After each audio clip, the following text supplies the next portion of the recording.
Welcome to this explainer. Today, we're going to map out the complete end-to-end life cycle of a court case, literally from the very first complaint all the way to final resolution. So if you've been wanting to master the rigorous administrative pipeline that transforms a raw claim into a finalized, permanently archived verdict, well, you are in the right place. This is your complete operational workflow. Here is our operational roadmap for today. We'll be moving through 5 distinct stages: initiation and case intake, investigation and grand jury review, trial preparation and proceedings, deliberation and verdict, and finally, record preservation and closure. Let's start with Section 1, Initiation and Case Intake, filing the complaint.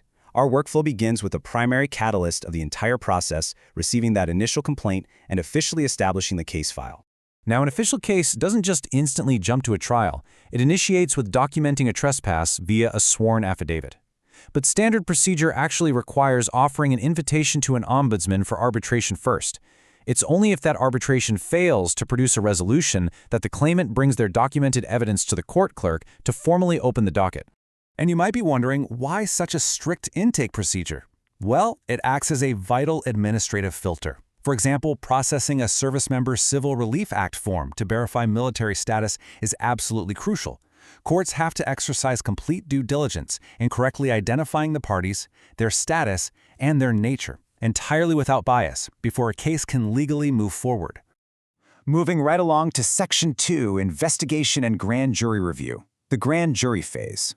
Once intake is completely wrapped up, the workflow shifts into the rigorous gauntlet of the investigation phase. Justice Antonin Scalia really hit the nail on the head in U.S. v. Williams when he noted that the grand jury maintains functional independence from the judicial branch. It holds the formidable power to launch an investigation merely on the suspicion that a law is being violated. It really acts as an autonomous buffer in the justice pipeline. To keep our workflow clear, remember the strict division of labor here. Think of the grand jury purely as the investigative engine, utilizing subpoena powers to evaluate suspicions. Once specific charges are actually laid, that administrative baton is passed over to the trial jury, which then evaluates specific evidence under strict courtroom rules. So 2 separate bodies, 2 highly distinct administrative functions.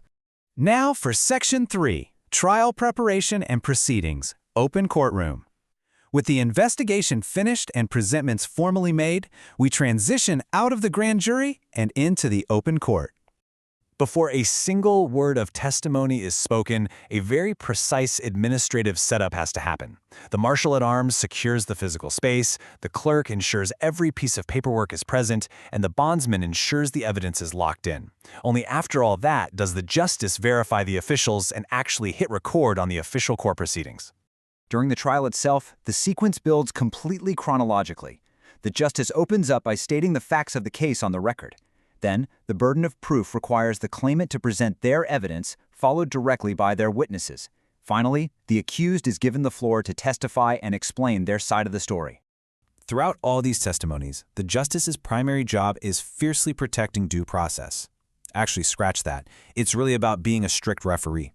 They literally do not rule on facts. They are there solely to enforce fair rules of evidence and keep order. This strict facilitation is what guarantees a level playing field so the jury can do its job without any interference. Which brings us to Section 4, Deliberation and Verdict, Jury Decision. After all the evidence is out there, the recording pauses, and the narrative shifts entirely to the jury. Escorted by the bondsman, the jury moves into a secure room, elects a jury lead, and dives into an intensive discussion about the charges, the evidence, and whether actual harm occurred. The bondsman makes sure they have everything they need, but remains totally separated from the actual deliberation. This is a foundational concept right here. As the ultimate voice of accountability, the jury holds the authority to evaluate both the facts and the law itself. If they determine that an action or a specific statute actually violates common law, they have the ultimate power to rule based on that determination. Once they reach a unanimous decision, the jury comes back into the open court. The recording resumes, and the justice formally reads the final verdict, which is an administrative step legally referred to as the pronouncement. Next is Section 5, Record Preservation and Closure, closing the case. Following the verdict, the machine of the court moves into its final, permanent stage, resolution and archiving. To officially close things out, the recording is halted.